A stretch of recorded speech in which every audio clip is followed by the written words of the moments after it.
Assalamualaikum warahmatullahi wabarakatuh. Alhamdulillah wassalatu wassalamu ala Rasulillah wa ala alihi wa ashabihi wa mawala. Pemirsa, Allah Subhanahu wa taala menurunkan kepada kita Al-Qur'an di bulan Ramadan. Mukjizat terbesar, terpanjang dan sepanjang masa. Tak ada orang yang bisa menanding Al-Qur'an, karena di dalamnya Al-Qur'an tuntunan hidup bagi kita, manual book bagi kehidupan manusia. Di dalamnya ada aspek keimanan, ada aspek sains, ada aspek agama, ada aspek religinya, bahkan kisah-kisah di dalamnya. Mari kita lihat bagaimana kehebatan Al-Quran. Hanya satu ayat saja kita nggak mampu menandingnya. Mari kita telah satu ayat yang di situ menggambarkan tentang keagamaan dan sains, ilmu pengetahuan kita. Allah Subhanahu wa taala menurunkan di ayat pertama adalah Iqra bismi rabbikal ladzi khalaq khalaqal insana min 'alaq Iqra wa rabbuka akram alladzi 'allama bil qalam. 5 ayat pertama ini kandungannya besar sekali. Pertama, Allah mengajarkan pada kita sebagai manusia adalah membaca.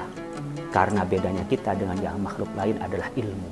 Maka kalau kita tak berilmu, maka tentu perbedaan itu tidak bisa tampak benderang di depan yang lain. Maka untuk intelektualitas kita itu bisa membaca teks, bisa membaca konteks, bisa baca juga fenomena, bisa juga membaca dari apa yang terjadi di tengah-tengah kita menjadi penelitian. Bismi rabbikal ladzi khalaq. Keilmuan kita tidak boleh dipisahkan dengan tauhid kita, dengan akidah kita, dengan agama kita. Seringkali orang yang pintar tanpa punya bekal agama yang baik, maka kepintarannya bukan membangun manusia tapi merusak alam dan manusia.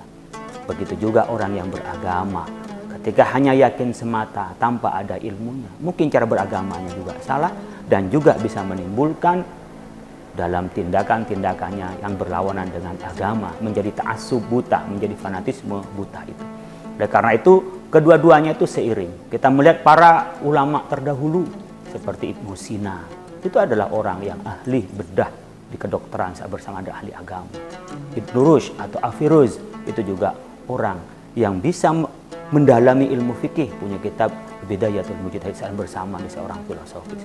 Jadi mulai dulu tidak ada di antara kita ini yang membedakan antara ilmu agama dan ilmu umum itu, tapi satu kesatuan bahwa kita mendapat keimanan hidayah dari Allah Subhanahu wa taala. Iya, keimanan kita juga berangkat dari itu, dari hidayah Allah. Tapi itu bisa lebih yakin kalau kita bisa melihat fenomena alam ini menunjukkan tentang kebenaran kalam Allah, dan tanda-tanda kehidupan ini adalah tanda-tanda kebesaran Allah Subhanahu wa taala. Mudah-mudahan bermanfaat, kurang lebihnya mohon maaf.